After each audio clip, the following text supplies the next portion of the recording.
Good evening. Welcome to our Monster Mash Math Night.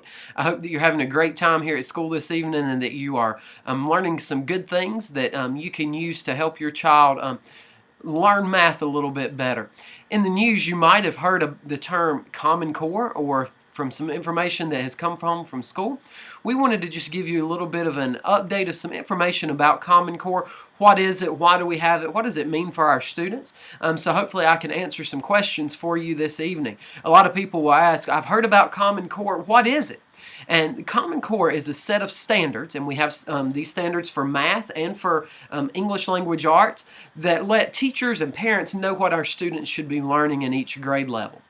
The standards are maybe different from things that we've taught in the past, in that now more than ever we are challenged for our students to dig deeper. And what does that look like? In math, they're challenged to solve problems in a way that shows that they understand why they're doing what they're doing. It's not just getting the right answer, but exactly why did you solve the problem the way that you did, and to have that deeper understanding.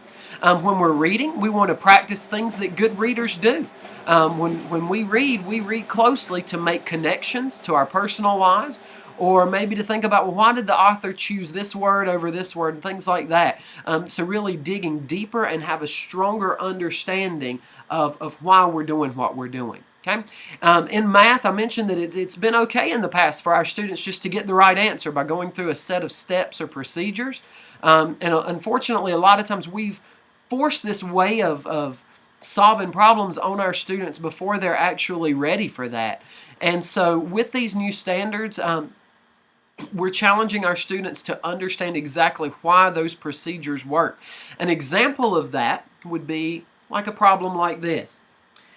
If I have the problem 200 minus 19, in the past, we would expect our students to line everything up, and so we would have 200 minus 19.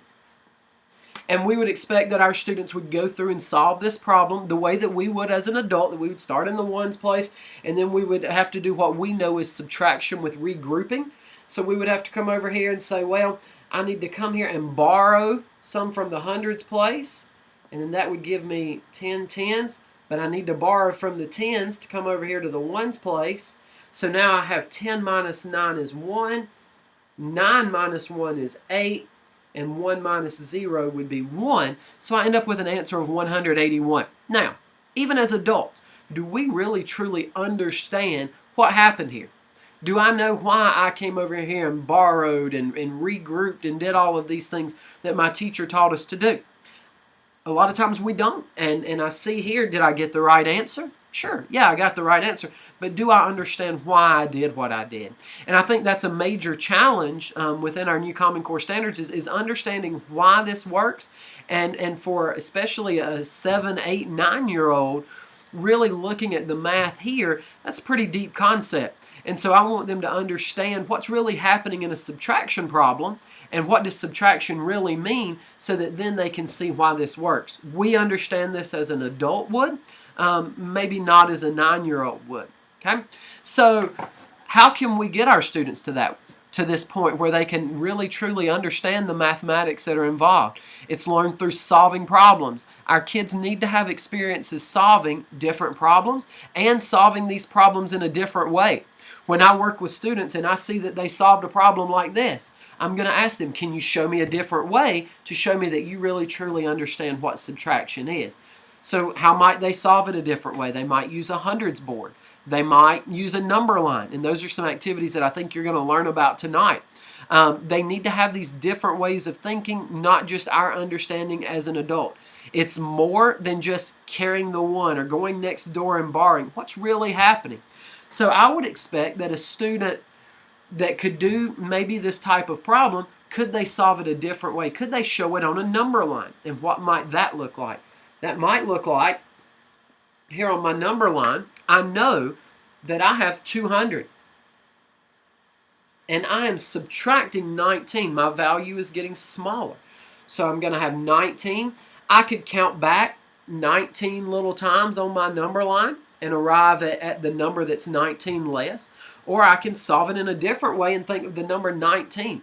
That's made up of 1 10 and 9 ones. So what if I have 200 minus 10? Oh, that's 190. Now what's 190 minus 9? 9. That is 181. That shows that I have an understanding of subtraction. I have an understanding of what the number 19 is and what that means, and I can see that here in the way that I solve this. I would feel confident that a child that can solve this in different ways has a strong understanding of what's happening in this 200 minus 19 problem.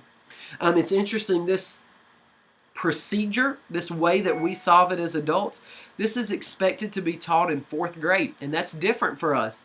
Parents, that's going to be a different way of you thinking about how to work with your child at home, that they probably won't see that steps of procedures until the 4th grade, so that's something that's going to be different. A lot of people ask, why do we need these new standards? Why do we need to change?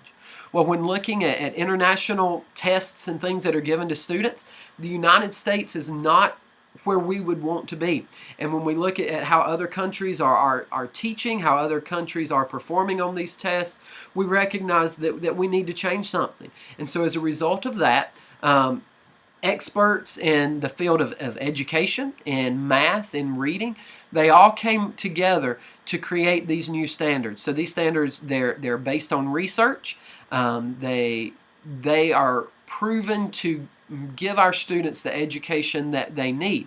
And so as a result of that, many states in our country have adopted these Common Core standards. So if a student lives in a different state and they move here, they should be having pretty much the same skills being taught in each grade level, because that's what's outlined in the Common Core standards. So what does that mean for our schools? Our instruction looks different. There's less of the teacher standing up in front of the class teaching kids the steps for going through to get the right answer. When I'm in classrooms, I see a lot more small group instruction, a lot more exploration of kids exploring and trying to make sense of how we solve problems and to kind of figure things out on their own. There are lots less worksheets. Kids are not just solving 15, 30 problems on a worksheet just to get the right answer and then move on to the next skill. So we have less worksheets coming home, and our students are now being challenged to write about their thinking.